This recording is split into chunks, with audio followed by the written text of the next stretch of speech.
going to be quick here. I'm going to throw out all my thoughts and let you just take it and say, stupid. I've talked to Ollie Lane about this on our Saturday show a couple of times. Talked to Mike Stoll about this with an offensive line perspective.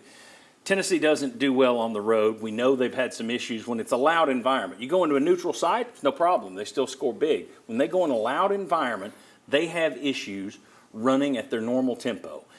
And as you saw yesterday, when you're snapping the ball at 30, when you see normally when they're at tempo, when they're snapping the ball at 34 seconds, and then yesterday they're snapping it at 23, 24, 22, it's allowing the defense to do what?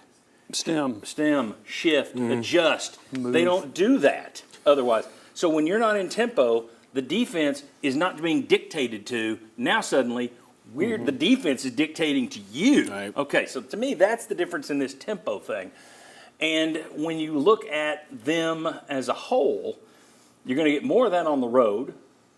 But it also comes back to now, let's see how much tempo they got at Florida next week. If you're not able to get big yardage on first down, and when you're only throwing on first downs 6 times a game, you're not getting those big plays that you used to get with Jalen Hyatt and Cedric Tillman and those kind of guys. Is it the play calling that's slowing that down? My question is this, though. Is this offense too predicated on tempo? Is that the thing that makes it go? In other words, is tempo 90% of this offense? Yes. Justin Hamilton said 2 years ago, this is a simple offense, and it made people mad. How can it be simple? It's so effective. It's simple because it's spacing and it's tempo. 90% of the offense is tempo. I think that's where you find the most success is with their tempo. And as you mentioned, and maybe this might be too far down the line, and if I am, I know you'll pull me back, Jimmy. How much of this do you believe the conservative approach, like we saw against Oklahoma last week, the struggles we've seen in the past on the road, have so much to do with because of the crowd noise and elimination of tempo?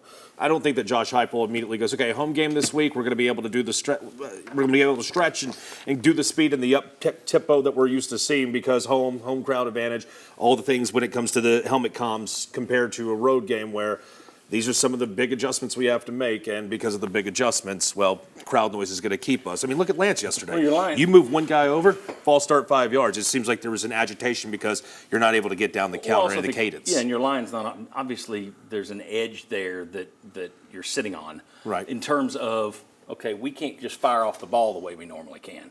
We all got to get on the same page and make sure nobody jumps here and gets the false start, which they do constantly. I just think all of that slows that tempo. And I think that's what slows, what impacts this offense.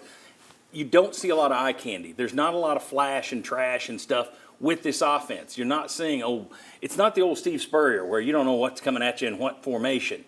It seems to be, well, we got tempo going for us and the spacing. And if you don't have tempo, I don't see much. I saw a lot more eye candy 2 years ago when Hendon Hooker was there. The thing about the tempo, and I think the tempo is a huge part of this, I think there are two things that screw up the tempo.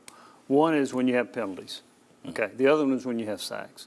But the other thing that bothers me about the tempo is Tennessee's first down production has not been very good in either one of these road games. You averaged 2 yards on first down against Oklahoma. You averaged, 4 against last night against Arkansas. I think they got to be more creative, more aggressive, and do a better job on first down play calling to get into their tempo. And I think that's what slowed them down a lot. Now, against Florida, I think they're going to go faster at home, but not if they have a penalty or not if they have a sack early. So I think a part of this is related to lack of first down production and self-inflicted wounds. You saw a lot more. I mean, I'll just go back to Jalen Hyatt. You remember how many times, Justin Hamilton broke, I keep going back to him. How many times they would put Hyatt on, oh, look, there's the guy we want to put Hyatt on. Put him in motion over to this guy. Oh, wait, yeah, he's over here. Hyatt in motion over here. How much motion do you see out of this offense these days? Yeah. Yeah. How many times are you seeing them roll the pocket? I mean, you're getting him under pressure. How many times do you roll the pocket? How many times are you calling run plays with Nico right now? It just seems like, well, we got tempo or nothing. And why are they not doing that? I don't know. How much of this, and it was mentioned earlier during the show, how much of it has to do with this offense has to be perfect. No penalties. If there's any type of disruption, maybe Josh said it, maybe Will said it, but if there's any disruption whatsoever, it throws the drive completely off. It does this year, but in 2022 they could get away with it. It did last year too, though. Well, and you had Joe Milton. Yeah. So I keep going back to 2022. Yeah, well, exactly, yes. When you had Hendon Hooker quarterback. Here's my question. When you look at Heupel's numbers over the years, last year looked to be the aberration. but 2022, if this year looks more like last year, and 2021 was good, but not 2022, are we going to come back here and say 2022 was the aberration? We might.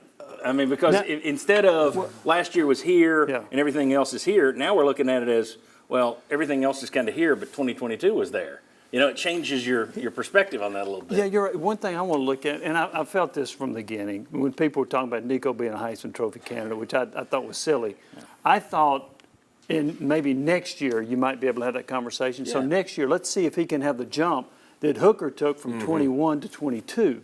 And that's when I think you might see the offense be more effective against good defenses. But right now, against good defenses, they've not been very effective. And I wonder if part of it, we got to go, but I wonder if part of the reason they're not being creative is how creative can you be when you're having to keep your tight ends and running backs in the block? So there's that. All right, when we come back, a big boy rapid fire segment. 4 tough questions coming at these guys. 1, 2, 3, 4, and we're going to save a lot of time. So come on back, bring your stopwatch.